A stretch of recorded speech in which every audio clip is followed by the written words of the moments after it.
Hürmetli vatandaş, bugünkü leksiyalarımızı başlayımız. Leksiyada Sadaqacı Roza Washington'da sözleyimiz. Bugünkü ıslah 2021 yıl 3. ayının 2. günü. Vaziyet doğrusu gap qilsak vatandaşlar, bugün Amerika Kongresi'nin Devlet Meclisi yani Kongres a'zolari, Avam Palata a'zolari Tayvan doğrusu yani bir karar layığı o'ttirib qo'yibdi. Bundan keyin tungi kunlarda masalan sobiq prezident Trump ve sobiq davlat ishlar kotibi Mike Pompeo'lar Floridada chaqirilgan Cumhuriyetçiler Partisi yo'q. Yani bir menden aytganda Amerika konservativlarining yillik yig'inida nutq so'zladi. Men shuningda Mike Pompeo'ning yani sobiq davlat ishlar kotibi Mike Pompeo'ning so'zlagan nutqini leksiya qilib tayyorlagan edim. Tünügün sel işkilenip kalıp bir gün ötüp gitti. Endi bugün başka mavzuda, yani muşu mavzu. Amerika Devlet Meclisi Avam Palatasının 2 nefer Cumhuriyetçiler mensubi partisinin a'zolari Avam Palata a'zolarining Tayvan doğrusu o'ttirib qo'ygan leksiyasini bugün vatandaşlarga yetkizimiz. Mavzu mundaq, hurmatli vatandaş. Amerika Qo'shma Shtatlar Davlat Majlisi a'zolari qayta qonun loyihaga qaror loyiha o'ttirib qo'yib, bir jungo siyosatini bekor qilib, Tayvan e'tirof qilishini talab qildi.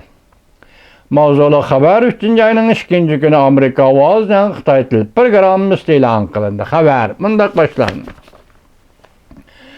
Washington jungo Tayvanga davomli bosim ishlatayotgan bir paytda 2 nefer Cumhuriyetçiler Partisi mensubi Avam Palata a'zosi biron oldingi navbatlik Davlat Meclisida o'ttirib qo'yilgan qaror loyihani yana o'ttirib qo'yib, Prezident Joe Biden hukumatining konrab ketgan yoki abjig'i chiqib ketgan bir jungo siyosatidan voz kechib, Tayvan bilan diplomatik munosabatni rasmiy asliga keltirishini, Tayvandan xalqaro tashkilotlar qatnashishni qo'llab, Tayvan bilan savdo kelishimi imzolash suhbatini darhol boshlashni murojaat qildi.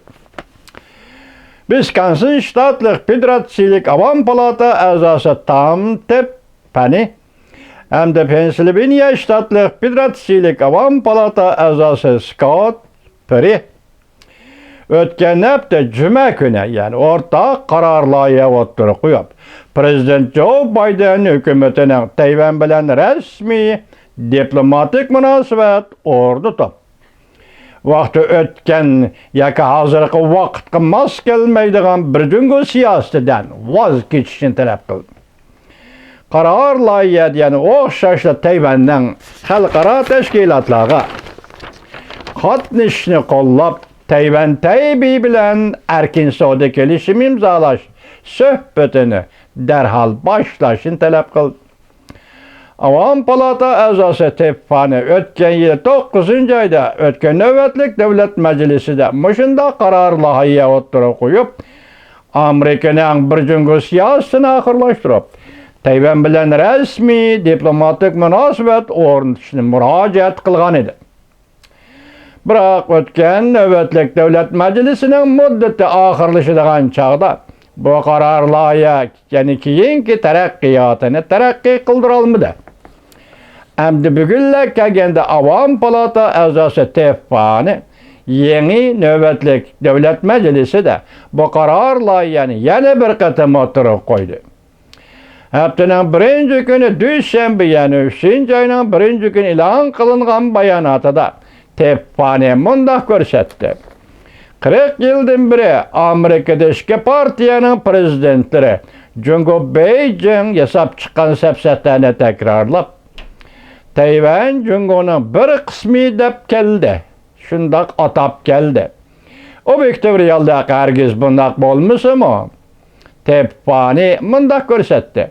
Vaqt yetdi. Vaqt o'tgan bu siyosatdan voz kechimiz. Avam Palatasi Scott Perry mundaq ko'rsatdi. Mustaqil davlat sifatida balki keng muammolar bo'yicha Tayvan bilan hamkorlashib, Amerika allıbırım bizden igilik hukukumuzni işletip, dünya allaqachon biladigan haqiqiy qiyofat to'g'risida bayonot e'lon qilib, Tayvan mustaqil davlat balki 70 yildan beri shundoq mustaqil yashab keldi deyishi kerak edi. Davomini anglaysiz, hurmatli vatandosh.